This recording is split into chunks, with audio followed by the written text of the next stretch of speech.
Oke, di video kali ini kita bakal membahas soal kegagalan. Nah, ini nih banyaklah dari kaum kita, kaum Gen Z ya, yang memiliki banyak peluang untuk kegagalan. Tapi jangan risau. Nah, dari mengatasi kegagalan ini banyak aspek-aspek yang bisa kita lakukan dan bisa menjadi resolusi kita untuk menggapai keberhasilan gitu. Mungkin dari Bung Nas akan menyampaikan resolusi-resolusi apa sih yang bisa kita lakukan supaya kegagalan di Gen Z ini tuh nggak terlalu efek banget ke kehidupan kita gitu Bang. Nah, mungkin dari Bung Nas ini bakal menyampaikan itu. Oke, kalau misalnya kita yang dibicarakan oleh Mas Raden untuk tanpa kegagalan ya buat anak-anak Gen Z kan, Iya, betul. kita itu harus menanam mindset kita dulu. Karena kenapa kita harus menanam mindset kita? Karena kita kan punya pemikiran, kita itu sudah dewasa. Nah, nanti kita untuk kedepannya bagaimana nih harus menanamkan mindset itu. Karena kan kegagalan kan itu normal lah. Saya juga pernah pengalaman, saya juga punya pengalaman, juga pernah kuliah juga kan, dapat kerja juga, alhamdulillah saat ini kerja di ya pokoknya di Bintaro aja, nggak usah disebutin lah perusahaan apa yang saya kerjakan saat ini. Dulu itu saya itu Bang, apa tuh kegagalan saya itu benar-benar renung gitu, udah wisuda COVID lagi nyari kerjaan. Zaman COVID ya, zaman COVID ini. Terus nyari kerjaan susah ya kan, apalagi kan banyak pemotongan karyawan kan pada saat itu kan. Ya udahlah nyari-nyari di mana, di Jobstreet, di Instagram gitu. Ada dapat panggilan, ada, terus udah tahap interview, nggak ada panggilan lagi, ngelamar lagi nggak ada panggilan, tunggu ngelamar lagi, pokoknya ngelamar terus gitu. Tadi intinya itu kita itu jangan pernah takut dengan keadaan. Betul. Jadi kegagalan itu bisa kita ubah menjadi suatu semangat ya. Iya, suatu semangat. Menjadi kedepannya tuh berhasil lah. Iya. Pokoknya itu sih sebenarnya mindset sih, sebenarnya balik lagi ke mindset sih, karena kan mindset itu ibarat kata itu jantungnya kita sebenarnya, mindset itu untuk menuju masa depan kita yang harus kita jalanin apa nih gitu loh. Nah terus yang kedua itu kita itu harus fokus kita kerjain saat ini. Misalnya gua kan sebagai editor nih, ya udah lu fokusin nih editor nih. Ya apalagi kan sekarang gue sudah join nih, sudah diajak sama teman-teman sobat project gue sebagai editor ya. Alhamdulillah juga gue diberikan kepercayaan untuk menjadi editor sobat project ya. Meskipun gue juga masih kode grup itu kadang nggak pernah ikut video call kan ya, karena kan nggak, kalau di kantor itu nggak, jarang megang HP sih, pegang sih tapi nggak terlalu aktif banget gitu.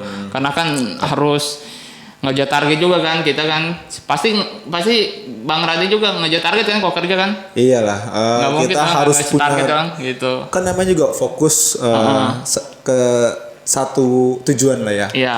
Ya intinya kita harus fokus. Kalau misalkan kita ingin berhasil, ya kita harus berusaha sampai keberhasilan itu bisa kita gapai. Iya, yang penting yang tadi poin satu kan, emang poin satu yang tadi gua obrolin yang tadi pembukaan itu, pertama mindset itu harus tuh buat anak-anak muda tuh. Jangan mikirnya, lah gue gagal nih karena gue udah berusaha udah semaksimal mungkin nih, tapi doa gue nggak dijaba-jaba gitu kan. Kita kan harus tawakal juga, harus berusaha. Kalau misalnya kita sekedar berdoa doang tapi tanpa usaha ya percuma juga gitu loh. Ibaratnya ya lu minum kopi tapi lu dapat ampasnya doang gitu loh. Iya kan gitu kan gitu. Terus yang kedua nih, diulang lagi, itu harus fokus yang lu kerjain saat ini. Misalnya gue sebagai editor yang tadi gue omongin, gue juga alhamdulillah diberikan kepercayaan sama Sobat Project untuk membangun YouTube-nya Sobat Project nih. Ya terima kasih juga kepada teman-teman Sobat Project sudah menggandeng saya sebagai editor. Nah, gue juga untuk teman-teman penonton, Bung Nasin itu sebenarnya ada di belakang layar yang bisa support yang ngerilis video-video kita ya Bung Nas ini. Ya. Okay. Ya gue juga sih alhamdulillah juga selain editor di Sobat Project juga gue editor di kantor gue juga alhamdulillah gitu. Nah, yang ketiga itu kita itu harus zoom out. Zoom out itu artinya lu harus keluar dari zona nyaman lu loh. Yeah. Ya kan harus keluar dari zona nyaman lo. Karena apa? Karena kita itu kalau misalnya keluar dari zona nyaman lo harus kita belajar hal yang baru loh. Jangan lo nge-stuck yang itu aja, jangan. Karena kalau menurut gua kalau misalnya kita keluar dari zona nyaman itu kita lega sama diri kita sendiri loh. Wah, berarti kita tahu nih potensi kita yang sebenarnya di mana. Sebenarnya gue juga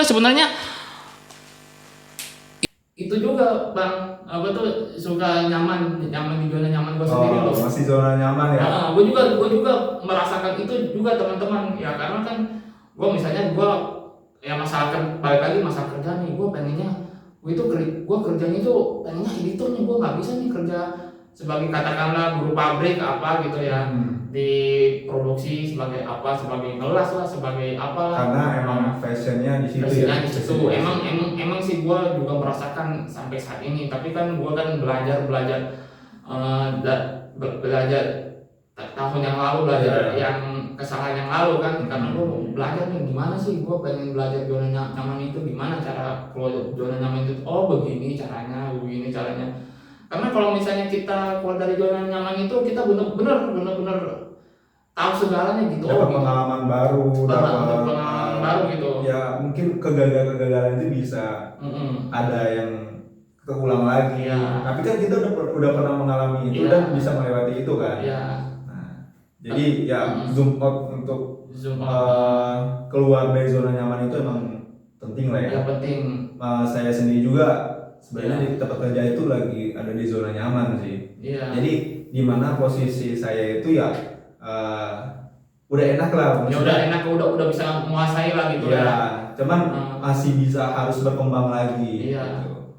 Karena kalau misalnya kita keluar dari zona nyaman itu kita emang dituntut harus bisa semua ya dalam pekerjaan maupun di kantor maupun di pabrik lah ya. Apalagi kan kalau misalnya kayak di Mas Radin kan masalah ya. Aduh. Iya, jangan. Enggak apa-apa ya.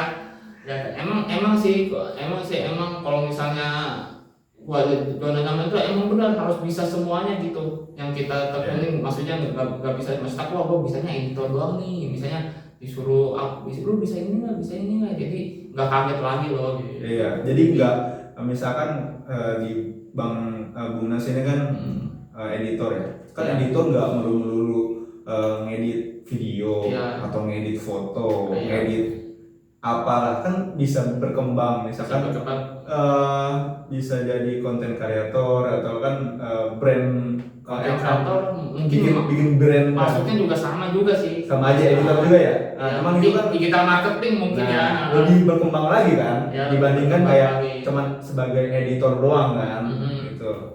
Karena bisa itu ya, terus digital marketing, terus advertising ya kan bisa juga gitu. Ya, banyak lah kalau kita emang mau melek ya, zoom out. Sebenarnya potensi kita itu bisa benar-benar digali gitu kan, nggak cuman di satu titik itu aja. Ya emang sih kalau misalnya mungkin ya anak-anak muda sekarang mungkin ditakutinnya, wah gue gimana nih masa depan gue nih gitu, gue sebagai apa. Nah sebenarnya cukup kalian sebenarnya tahu yang tahu dari diri kita itu diri kita sendiri loh, bukan orang tua kan. Kalau orang tua kan cuma menyarankan doang ya kan. Yang menentuin diri kita itu kita sendiri, yang kita pengennya apa nih, passion kita nih misalnya nih, gue pengen jadi editor misalnya ya udah lu belajar editor lewat dari YouTube atau webinar gitu. Karena kan gue dulu itu sebelum jadi editor itu gue pengennya jadi pemain sepak bola dulunya. Tapi kan karena terkendala umur ya kan, kalau pemain sepak bola kan rata-rata kan 3 tahun atau 5 tahun tuh. Ya kalau gue kan ya udah berapa tahun, udah 10 tahun, 18 tahun dia itu udah nggak bisa gitu. Itu ya udah jadinya gue memutuskan untuk jadi editor. Karena berarti kan pernah mengalami kegagalan yang yang tujuan kegagalan kayak gitu. Iya. Tapi nggak mentok di situ gitu. Iya, karena kan Terus kalau berkembang. karena kan sebenarnya kalau misalnya untuk editor ya, karena kan gua ngikutin jejak ayah. Bapak Ayahnya juga editor juga editor, tapi editornya kayak desain grafis, dia Oh. ngebuat bingkai, ngebuat desain gitu. Nah, jadi gua juga ngikutin bapak gua gitu. Jadi beliau juga kan seni rupa tuh kuliahnya dulu ya kan. Jadi gua juga ngikutin jejak ayah gua. Kan ayah gua kan ya pasti ada kelemahan lah. Ayah gua nggak bisa edit video, gua pun juga bisa edit video gitu. Itu Jadi gitu. bisa melengkapi lah Bisa gitu. melengkapi. Bukan untuk ngadu-ngadu skill, enggak, kita juga saling juga. Kadang bapak-bapak juga suka minta bantuan, ini gimana nih mas cara ngedit video bisa kayak gini, bisa dibantu, nanti biasanya gue ngebantuin gitu nih, caranya begini, jadi sharing ilmu gitu. Jadi nggak ngadu-ngadu ilmu tapi nggak diajarin, ya percuma. Kalau misalnya kita punya ilmu tapi nggak disalurkan ya percuma gitu. Berarti pernah ada project bareng gitu ya? Maksudnya Bang Nas ini sebagai editor, terus ayahnya sebagai desain grafis. Itu ya bisa usaha bareng lah ya? Iya gitu. Jadi kan kalau misalnya anak itu nggak jauh dari bapaknya kan biasanya gitu ya. Buah itu nggak bakal jatuh, nggak bakal jauh dari pohonnya. Iya, pokoknya mungkin peribahasa yang itu ya tepat ya. Karena kan bapak gua juga kerja di desain grafis udah berapa tahun, 20-an tahun kalau nggak salah ya. Udah 20 tahun kalau nggak salah ya. Kalau nggak salah ya teman-teman ya.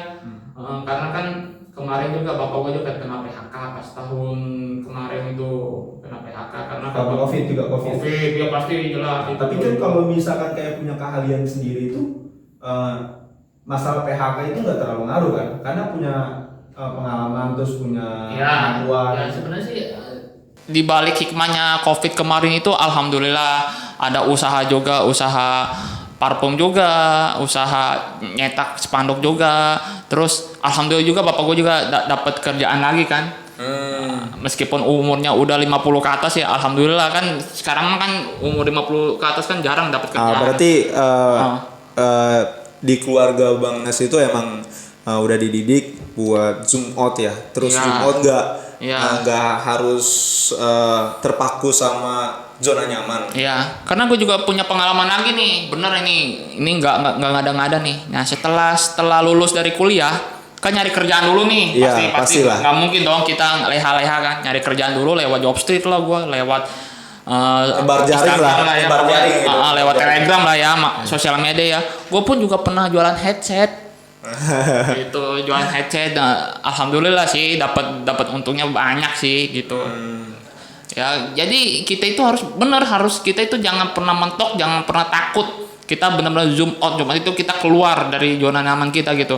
Misalnya lu yang bisa lu kerjain, ya udah lu gasin aja, lu kerjain gitu loh. Jangan lu leha-lehaan, pokoknya jangan takut lah gitu loh pokoknya Bang gitu. Jangan takut lah. Kita kan masa depan Indonesia nih, masa depan negara ini juga gitu. Kalau misalnya bukan kita yang mau maju, siapa lagi gitu loh. Kalau bukan dari diri kita sendiri gitu loh.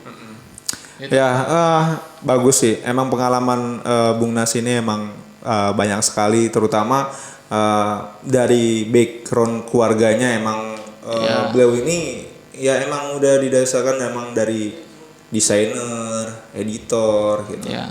Gue juga masih belajar sih Bang. Oh masih belajar. Iya. Ya itulah patokan kita mau ingin berhasil itu jangan kita tuh merasa puas kita tuh udah sempurna lah. Iya benar. Walaupun kita ibaratnya udah ada di atas, tapi kita harus tetap belajar. Iya tetap belajar. Yang lebih sulit itu adalah mempertahankan. Konsisten sih. Nah itu konsisten sama aja.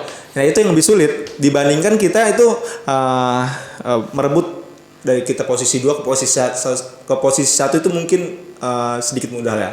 Tapi mempertahankan itu yang sulit ya. Betul Bang. Betul. Benar. Ya. Nah gue juga ada pertanyaan nih. Ya boleh. Sama lu nih Bang. Nah lu kan kerjaan lu sekarang sebagai apa? Sekarang? Maintenance. Nah sebelum maintenance lu belajar dulu nggak sebelum maintenance kerjaan lu sekarang selain maintenance? Pastilah. Pasti kan karena kan background di gua kan waktu belajar itu kan SMK ya. Nah itu lo kan jurusan apa sih, lupa gua. teknik pendingin. Tuh, teknik pendingin. Teknik pendingin tata udara. Jadi ya mungkin ada pembelajaran sebelumnya di SMK ya soal maintenance itu. Tapi sebelum jadi maintenance lu ada kerjaan yang lain nggak selain maintenance? Selama ini ya mungkin Apa tetap maintenance? gua masih fokus ya di maintenance. Jadi ya ini sebenarnya gua masih ada terjebak lah di yang tadi kita obrolin. Iya. Gue itu lagi terjebak di zona Nyaman. Yang tadi di poin ketiga tadi ya. Iya. Nah, kayak gue itu di dunia maintenance itu ya udah enak lah, menurut gue sih udah enak banget. Contohnya kalau misalkan kayak mesin gak ada yang trouble ya, kita bisa santai, bisa bisa relax lah. Nah itu mungkin jadi zona nyaman gue gitu. Iya. Nah mungkin kedepannya dilihat dari prospek ini ya semoga lah gue bisa zoom out lagi, bisa melek. Kalau di depan itu banyak lah yang bisa kita lakukan ya Bang. Iya, Mas, ya? benar. Bisa contoh dari Bung Nas cerita tadi, kalau Bung Nas ini ya benar-benar nggak fokus sama satu karir dia, tapi dia itu bisa bercabang, bisa belajar ke pengalaman A, pengalaman B, jadi nggak takut kegagalan lah. Iya. Gitu. Kalau misalnya kegagalan masih itu urusan belakang, yang penting kita ngejalanin dulu. Itu sebenarnya yang minusnya ada anak-anak muda itu nggak mau ngejalanin dulu. Misalnya kayak contoh usaha nih, gue mau usaha apa nih misalnya. Nah itu kita sering pikir begitu tuh. Mau usaha nih, gue takutnya gagal, nggak ada modal. Ya gue jujur aja nih sama teman-teman nih, ya kan. Gue dulu joinan sama teman gue tuh, ya kan. Gue nggak mau nyebutin namanya lah. Gue ikut yang tadi gue omongin tadi masalah headset. Itu gue nggak modal ngeluarin duit. Jadi gue datangin ke rumahnya, misalnya dari dia nih dari gue sekian, lu ngejualin sekian. Ya udah gue jualin gitu loh. Gue posting di grup Facebook, di grup jual beli Tangerang, ya kan. Gue kan ngikutin grup Facebook juga nih. Gue postingin, gue lewat dari story, WA, IG, Facebook ataupun di Facebook grup gitu. Gue posting. Ada yang nyantol, nih lokasinya di mana nih? Bisa COD-an, ayo bisa. Nanti saya anterin gitu sih sebenarnya. Ya, yang penting kita jalan dulu dah. Jadi banyak cara buat kita berbisnis ya Bang ya. Iya. Nggak kita berfokus harus punya tempat ya, harus punya ide bisnis apa. Jadi kalau misalkan ada peluang ya udahlah. Iya, kita gitu ya. gasin gitu loh. Betul. Nah, ini ada pertanyaan lagi nih. Nah, lo kan sebagai maintenance nih, Bang nih. Iya. Ya kan? Lo pengen mau belajar hal baru nggak? Kayak usaha atau kayak karir-karir yang lain lah. Lo ada pikiran begitu nggak? Apa lo masih nyaman di maintenance ini? Ada sih. Ya, gue tuh pengen mencoba ke dunia pertambangan itu yang membuat pengen ada minat di sana. Terus sama dunia PNS, gue penasaran PNS nyoba tuh nanti lah. Mungkin tahun depan lah kita nyoba. Iya, lu pengen jadi PNS nih? Iya, insya Allah. Pegawai negeri apa tuh Pak? Dan kita Slavina ya, Slavina ya. Yang apa sih? Yang tokonya itu namanya apa? ST lah ya. ST kan lu? ST apa? ST yang pernah kita Slavina itu. Raffi Ahmad kali. Ya itu masih Ya, enggak, ini bercanda doang. Ya begitulah kalau pesan-pesan dari gue itu, kita jangan pernah takut mencoba. Itu sebenarnya ini, jangan pernah takut mencoba. Yang lu bisa kerjain, lu kerjain. Udah.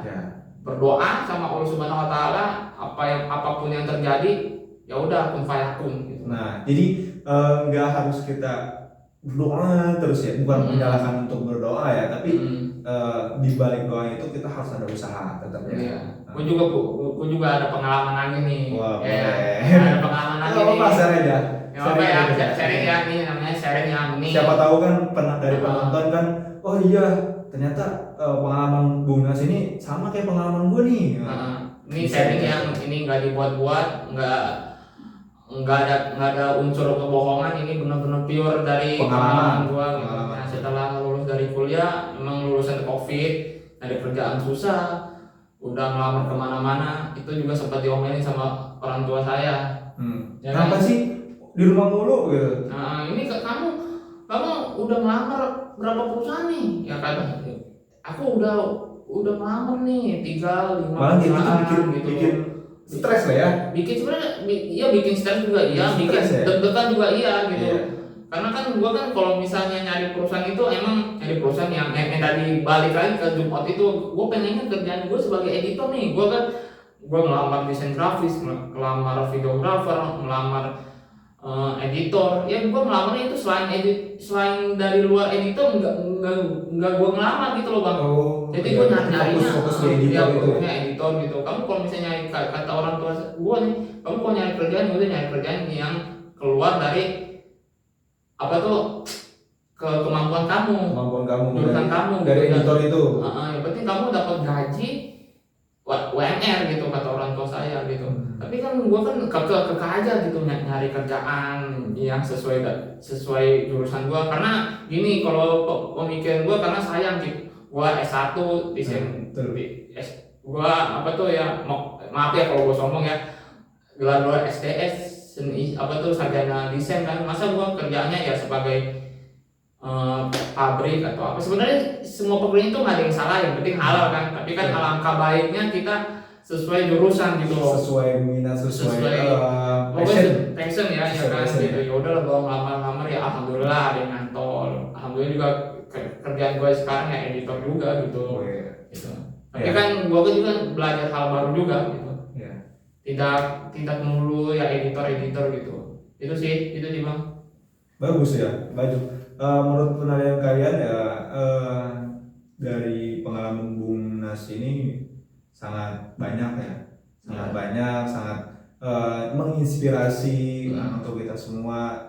Kalau dari pernyataan Bung Nas ini, jangan takut gagal, jangan takut untuk mencari sesuatu yang baru, karena yang baru itu nggak selamanya buruk ya. Kalau emang kita bisa fokus, kalau yang baru itu bisa menjadi lebih berlian ya dibandingkan yang sebelumnya ya. Ya gitu. Ada lagi yang ya, kalau ini pesan terakhir aja, sebenarnya bukan pesan dari gue sih. Terakhir nih. bukan pesan terakhir sebenarnya. Kata-katanya bukan dari kata-kata gue ya, mungkin kata-kata dari Bang John. Lo masih tahu Bang John nggak? Agak gimana tuh? Bang John LBF. Tahu? Oh ya, tahu yang yang bos sekarang, yang tadinya dia nganggur sekarang udah jadi bos ya. Jadi buronan. Kata dia jangan pernah ngatur Tuhan. Itu sih maksud dari jangan pernah ngatur Tuhan itu kayak gimana? Ya kita misalnya gue pengennya, masa sih Allah ngasih gue kerjaan kayak gini, masa Allah ngasih cobaan ini ke gue gitu. Jadi kita itu jangan ngatur Tuhan gitu loh. Kita kan udah jatuh sama Allah nih. Kita jangan ngatur sama Tuhan. Yaudah kita jalanin gitu. Kun fayakun gitu loh. Jadi kita sebagai manusia jalanin aja lah ya. Masalah untuk berhasil atau enggaknya itu baru keputusan Allah Subhanahu wa Ta'ala. Kita namanya tawakal ya. Iya, tawakal. Itu sih. Mungkin itu aja kali ya. Iya, itu aja sih. Banyak sekali yang bisa kita share. Terus pantangin YouTube kita nanti. Sobat Project. Bung Nas bakal banyak ngasih share pengalamannya. Amin. Dan dari tim-tim kita yang lain juga bakal nge-share terus pengalaman mereka sampai kita bisa berdiri di sini, kita merintis YouTube ini. Kita juga butuh dukungan kalian, para penonton. Semoga channel kita bisa terus berkembang, banyak pembahasan ya positif, banyak pembahasan yang membawa semangat untuk terutama Gen Z ya, generasi milenial lah ya. Milenial. Oke. Mungkin itu aja yang bisa kita sampaikan ya. Kurang dan lebihnya mohon dimaafkan. Ya, salam project.